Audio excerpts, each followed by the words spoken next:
against religion. Science has yet to understand what happened before the existence of our universe, at least not yet. Science has not yet understood how life came into existence either.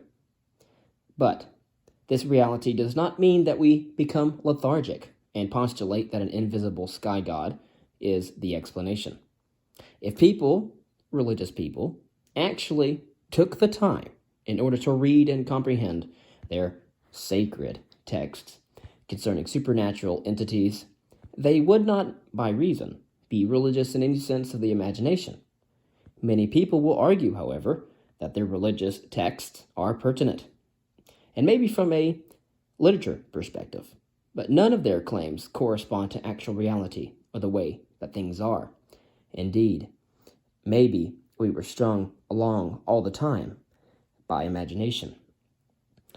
By a knowledge which seeks understanding, we find that the divinities of the axial age are extremely appalling. I quote from Richard Dawkins, quote, "The God of the Abrahamic religions is arguably the most disgusting character in all of fiction. Jealous and proud of it, a petty, unjust, unforgiving control freak, a vindictive, bloodthirsty ethnic cleanser, a misogynistic, homophobic, racist, infanticidal, genocidal, filicidal, pestilential, megalomaniacal, sadomasochistic, capriciously malevolent murderer." End quote. When religions boast of the existence of a supernatural and superstitious deity, their evidence can be likened to a person who tells me that they can fly. I will not believe that they can until they demonstrate it. I did not ask them if they could fly. I do not care if they can't prove that they can, and I'm not going to waste time proving to them that they cannot. Obviously, they can't. When a person shows to me that they can fly, I will believe it. When a person shows to me that supernatural forces exist, I will believe that as well.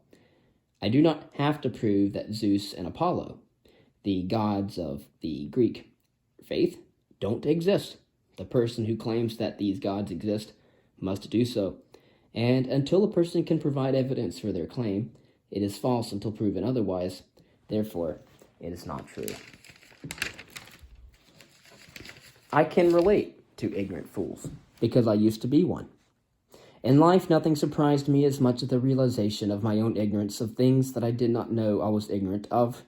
And it was from this realization, brought about through a thorough and rigorous study of all things that could be examined and analyzed, that aided my comprehension in why people are ignorant of many things. Human beings, including myself, are ignorant of things due to arrogance. I know this because people such as I do not like to be wrong, and we will go to great lengths in order to convince ourselves and others that our claims and assertions are correct. What I learned from this understanding is to always be skeptical concerning all of the things that I think I know, and most pertinently, that unless we actively desire to be wrong and to prove ourselves and others wrong, we remain in ignorance in a constant state of never understanding. I do not think that it is fair to blame students that are in public education or higher education, for that matter, for having an underdeveloped understanding. This is so due to the fact that although critical thinking skills do shine forth in the range of 10 to 20 years old, the brain of a human does not completely mature until around the age of 25. Due to the underdeveloped brain, I have an understanding that there are many concepts and facts that are in many ways difficult for developing minds to process and understand in time. But I do not at all excuse people over the age of 25, at least in developed states and societies, and even those of developing states and societies, who are almost completely ignorant of a basic level of knowledge comprehension. There comes a time in human history when we are patient with developing brains, but not sorrowful for developed brains that refuse to be rational. Primary facts are necessary for our civilization to reach its greatest extent. I suggest we learn about them and teach them as well. This is only the beginning.